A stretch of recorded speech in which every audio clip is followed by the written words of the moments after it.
Assalamualaikum warahmatullahi wabarakatuh. Selamat pagi anak-anak.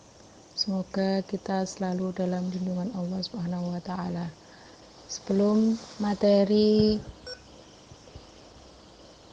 selanjutnya yaitu iman kepada Rasul-Rasul Allah, marilah kita berdoa supaya ilmu kita bermanfaat. Berdoa dimulai. Berdoa selesai. Materi yang akan Bu Ani sampaikan yaitu iman kepada Rasul-Rasul Allah.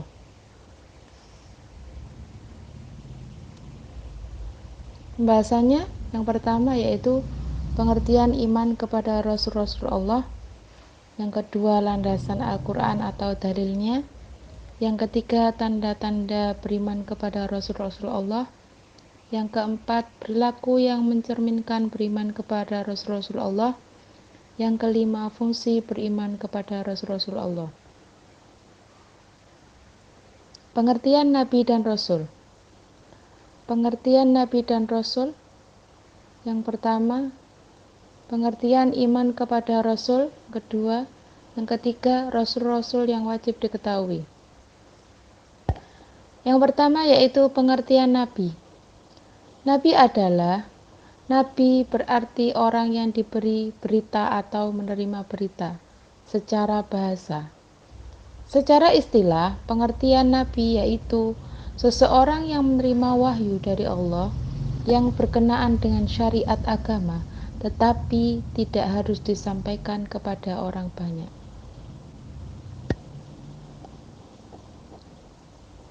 Pengertian Rasul menurut bahasa yaitu utusan atau orang yang dikirim untuk suatu tugas. Menurut istilah, seseorang yang menerima wahyu dari Allah berkenaan dengan syariat agama dan ditugaskan untuk menyampaikannya kepada orang banyak. Pengertian iman kepada Rasul. Tadi pengertian Nabi, sekarang pengertian imannya. Pengertian iman kepada Rasul. Beriman kepada Rasul berarti mempercayai dan meyakini dengan sepenuh hati bahwa Allah Subhanahu wa taala telah memilih dan mengutus beberapa orang pilihan sebagai Rasul. Mereka menerima wahyu untuk disampaikan kepada umatnya.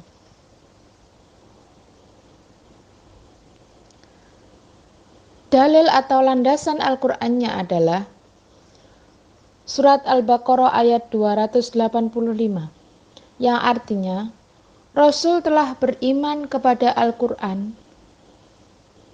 yang diturunkan kepadanya dari Tuhannya. Demikian pula orang-orang yang beriman. Semuanya beriman kepada Allah, malaikat-malaikatnya, kitab-kitabnya, dan rasul-rasulnya. Mereka mengatakan, kami tidak membeda-bedakan antara seseorang pun dengan yang lain dan rasul-rasulnya. Dan mereka mengatakan, kami dengar dan kami taat. Mereka berdoa, ampunilah kami ya Tuhan kami, dan kepada Engkaulah tempat kembali. Surat Al-Baqarah ayat 285. Ini anak-anak, nama Rasul yang wajib diketahui ada berapa? Ya benar, ada 25 Nabi atau Rasul. Di antaranya yaitu Adam, Idris, Yusuf, Zulkifli, Yunus, Lut, Ayub, Daud, Zakaria, Nuh, Ismail, Su'aib, Sulaiman, Yahya, Hud, Ishak, Musa, Ilyas, Isa, Soleh, Yakub, Harun, Ilyasa, Muhammad. Tanda-tanda beriman kepada Rasul-Rasul Allah. Yang pertama yaitu mempercayai dengan sepenuh hati bahwa Nabi dan Rasul adalah orang-orang yang dipilih Allah untuk menyampaikan berita baik kepada umat manusia.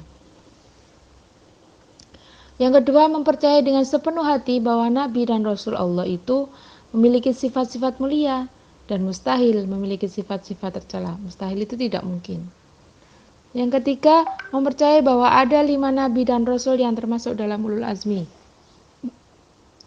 Yang keempat, mempercayai dengan sepenuh hati bahwa Nabi Muhammad adalah penutup dari para nabi dan sekaligus menyempurnakan agama Allah yang telah disampaikan Rasul sebelumnya.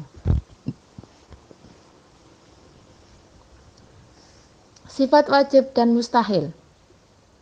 Ini sifat wajib, satunya sifat mustahil. Jadi Rasul itu punya sifat wajib dan sifat mustahil.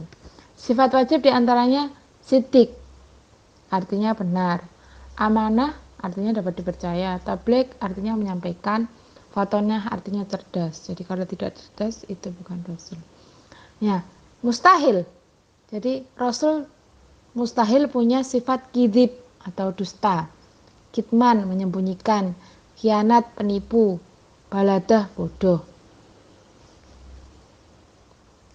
Nah, Rasul yang menerima ulul azmi di antaranya adalah, sebelum itu, apa sih ulul azmi itu? Ulul azmi adalah nabi dan rasul yang memiliki kesabaran dan ketabahan luar biasa dalam menghadapi penderitaan dan gangguan dalam tugasnya menyampaikan ajaran Allah. Biasanya disingkat Mimin. Nah, ini. Yang pertama adalah Nabi Muhammad Shallallahu Alaihi Wasallam. Yang kedua Isa. Yang ketiga Musa, yang keempat Ibrahim, yang kelima Nuh. Perilaku yang mencerminkan iman kepada Rasul. Yang pertama yaitu beribadah dalam perilaku sehari-hari. Yang kedua, dalam bekerja dan mencari penghasilan itu juga ibadah.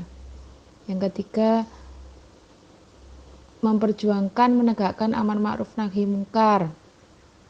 Keempat, mengikuti dan mengembangkan sifat-sifat wajib dan menghindari sifat-sifat mustahil bagi Rasul. Jadi sifat wajibnya kita tiru, sifat mustahilnya kita tinggalkan.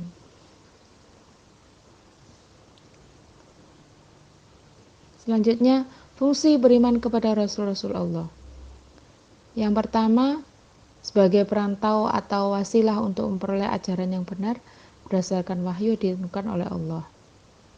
Yang kedua, sebagai langkah berhati-hati dalam bertindak. Yang ketiga, sebagai suri tauladan. Itu fungsinya. Nah, anak-anak, dari situlah materi yang Bu Ani sampaikan. Tugasnya yaitu yang pertama, apa sih perbedaan Rasul dan Nabi? Sudah. Yang kedua, hikmah beriman kepada Rasul.